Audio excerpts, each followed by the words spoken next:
আমার ময়নাদের জন্য মাছ সিদ্ধ করছি বন্ধুরা। দেখুন এই যে বড় নলা মাছ, এই যে দেখেন 1-1.5 কেজি বড় নলা মাছ। বন্ধুরা, আমরা একটা আঞ্চলিক কথা আমাদের রয়েছে, সেটা হচ্ছে ভাই বড়দন রক্তের বাঁধন, যদি পৃথক হয় নারীর কারণ। আচ্ছা, একটা কথা বলি আপনাদেরকে, শুনেন। আমাদের দীপজল ভাই, আমাদের মিডিয়ার ভাই, সে সে হচ্ছে মানে এতটাই জনপ্রিয়তা, মানে তার মধ্যে সে অনেক জনদরদি। সে মানুষদেরকে অনেক বন্যা আসলে বন্যা আসলে মানুষকে অনুদান দেওয়া, তারপরে মনে করেন গরিব মানুষদেরকে দেওয়া, ঈদ আসলে মনে করেন যে অনেকগুলো গরু কুরবানি দিয়ে মানুষকে সিরিয়াল দিয়ে মাংস দেওয়া, এই যে কাজগুলো দীপজল ভাই করে থাকেন। দীপজল ভাইদের 4 ভাই, শুনেছি আপুদের মুখ থেকে, মানে ভাইদের, দীপজল ভাইয়ের বোনের মুখ থেকে শুনেছি।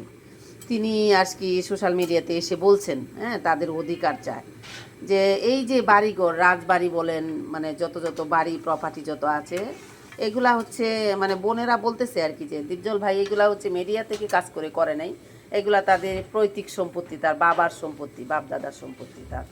তো এখন এই যে বোনেরা আইসা কান্না করতেছে অনলাইনে, বলতেছে যে আমার ভাইয়েরা কখনো আমাদেরকে একটা মুরগি জব করে 4 টুকরা মাংস দিয়ে কোনোদিন আমাদেরকে 3 বোনকে 3 টুকরা মাংস দিয়ে কখনো খাওয়ায় নাই। অথচ আমার ভাইয়ের ছেলেরা বলে যে আমরা নাকি কাজের বেটিরা আসছি। আমরা কত বছরের মধ্যে কখনো ভাইয়ের বাড়িতে যাই নাই, বা ভাই আমাদেরকে ডাকেও নাই, খবরও নেয় নাই, অর্থ সম্পত্তির ভাগও দেয় নাই। সেই কথা শোনার পর আমার কাছে একটা আশ্চর্য লাগছে, দীপজল ভাই, বিশ্বাস করতে পারতেছি না। মানে যে মানুষটা মনের দিক থেকে এত উদারতা, আমরা যাকে জানি, যারে চিনছি, আমরা শুনছি যে উনি মনের দিক থেকে অনেক মায়াবী একজন লোক, এখন উনি যদি নিজের বোনদের সাথে এরকম করে, মানে সেটাকে আমরা জানতাম বলেন? মানুষ একটা কথাই বলে না, গড়ের কথা পরে জানলো কেমনে, এমনি।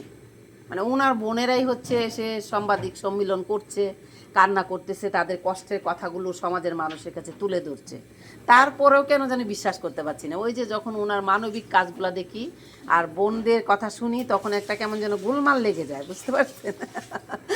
মানে বোনদের কথা আর দীপজল ভাইয়ের কর্মকাণ্ডর কথা দেখলে মানে তালগুড় পাকিয়ে যায়, কোনোটার সাথে কোনোটা মিলাতে পারতেছি না। যে মানুষটা এত অমায়িক, যে মানুষটা এত দুঃখী মানুষদের জন্য এত করে, সেই মানুষটা নিজের বোনদের সাথে এত বেইমানি করে কিভাবে, মানে সেটা মিলাতে পারছি না আর কি। তো বন্ধুরা, একটি কথাই বলতে চাই, আমাদের আজকের এই ভিডিওটার মধ্যে আমি আপনাদেরকে এই কথাটাই বলতে চাই, যে যেখানে আছেন, যেভাবে আছেন, সেখান থেকে মহান আল্লাহ তাআলার কাছে শুকরিয়া আদায় করুন। আল্লাহ যা দিছে তাই ভাই বোনদেরকে নিয়ে মিলেমিশে খান। ভাই, ছোট্ট এই দুনিয়া, আমরা কে আজকে আসি কালকে নাই, আমরা এই পৃথিবী ছেড়ে চলে যাব। কি করব ভাই এই অর্থ সম্পদ দিয়ে? আমাদের সন্তানরা যখন পৃথিবীতে থাকবে, তারাই রোজগার করে কামাই করে খাবে। বাবার সম্পত্তি থেকে আসলে বোনদেরকে বঞ্চিত করা একেবারেই উচিত নয়। কারণ বোন আর ভাইদের একটা মায়ার সম্পর্ক, একটা ভালোবাসার বাঁধনের সম্পর্ক। বোনরা যেটা দাবি করতেছে সেটা হচ্ছে অনেক বছর হয়ে গেছে ভাই বোনদের সাথে কথাই হয় না, ভাইয়ের সাথে বোনদের দেখাই হয় না। বড় বোন বলল যে তার দুলাভাইকে দিয়ে বিরাট একটা জাহাজ ভাড়া করেছে অনেক টাকা দিয়ে, তাদের জন্মদিন উপলক্ষ নাকি বিবাহবার্ষিকী করার জন্য, সেখানে নাকি তাদেরকেই দাওয়াত করা হয় না। আর বোনেরা আরেকটা কথা বলতেছে যে আমরা অনেক মিথ্যা কথা বলি ভাইয়ের সম্মান বাঁচানোর জন্য, যে আমার জামাই অসুস্থ হয়ে গেছে, বা আমার ছেলে কোথাও গেছে, বা আমরা এই কাজে ব্যস্ত আছি যার জন্য আসতে পারি না, আমার শ্বশুরবাড়ি থেকে গেস্ট আসছে সেই জন্য আমরা অনুষ্ঠানে যেতে পারি না। কিন্তু আসলে এগুলো সব মিথ্যা কথা। শুধুমাত্র আমার ভাইয়ের সম্মান বাঁচানোর জন্য আমরা এই কথাগুলো বলি, কারণ আমাদেরকে সেখানে আমন্ত্রিত করা হয়নি। কেমন একটা আশ্চর্য লাগে, মিলাতে পারি না। মানে এটাই দেখেন, মানুষ যারা উপরে একরকম ভিতরে আরেক রকম। আমরা যতই একটা মানুষকে অমায়িক মনে করি, তার ভিতরে যে কি আছে এটা আমরা জানতে পারি না। আবার একটা মানুষকে আপনি বাহির থেকে দেখবেন অনেক কঠোর, সে ভিতরে থেকে কেমন সেটা আমরা জানবো না, কিন্তু বাহির থেকে দেখবো সে অনেক শক্ত একটা মানুষ, ভিতরে সব কণার একদম মোমের মতো নরম।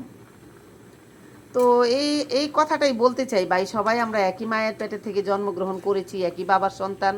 তাই কারো সম্পত্তি কেউ ঠকিয়ে খেয়ে আমরা আখেরাতের দিন কেউ সুখী হতে পারবো না, কেউ ভালো থাকতে পারবো না। যারা আমরা পৃথিবী থেকে আমার বোনদের, আমার ভাইদেরকে আমরা বঞ্চিত করব, আমাদের প্রত্যেকটা মানুষের জবাবদিহি করতে হবে আমার মহান আল্লাহ তাআলার কাছে।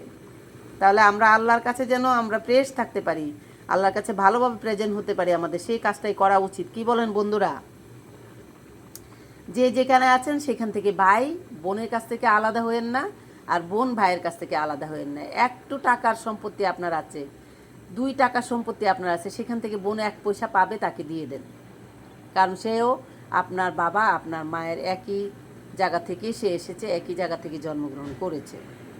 তো বন্ধুরা সবাই ভালো থাকবেন, যে যেখানে রয়েছেন যেভাবে রয়েছেন সেখান থেকে অনেক ভালো থাকার চেষ্টা করবেন, দুশ্চিন্তা করবেন না। কারণ দুশ্চিন্তাটা মানুষের জন্য বিশাল একটা ক্ষতিকর জিনিস। কারণ যে কোনো মুহূর্তে দুশ্চিন্তা আপনাকে মৃত্যুর দিকে ঠেলে দিতে পারে। কারণ আপনি হচ্ছে স্ট্রোক করতে পারেন, হার্ট অ্যাটাক করতে পারেন, প্যারালাইসিস হয়ে যেতে পারেন, আপনি মৃত্যুবরণও করতে পারেন। তো বন্ধুরা আপনারা সবাই ভালো থাকবেন। আপনাদের সাথে দেখা হবে আমার এরকম বাস্তবায়ন কিছু কথা নিয়ে, সত্যি কথা নিয়ে, রিয়েলিটি নিয়ে আপনাদের সাথে আমার এনি টাইম কথা হবে, এনি টাইম দেখা হবে। আপনারা সবাই ভালো থাকবেন। আর যারা রয়েছেন দেশে এবং দেশের বাইরে প্রবাসে, আমার বড়দের জন্য আমার তরফ থেকে রইল সালাম, ছোটদের জন্য রইল এক বুক ভালোবাসা। প্রিয় বন্ধুরা সবাই ভালো থাকবেন। তাহলে আজ আমি এখান থেকে বিদায় নিচ্ছি। অন্য সময় আপনাদের সাথে দেখা হবে অন্য কোনো স্টোরি নিয়ে। সে পর্যন্ত খুদা হাফেজ, টাটা।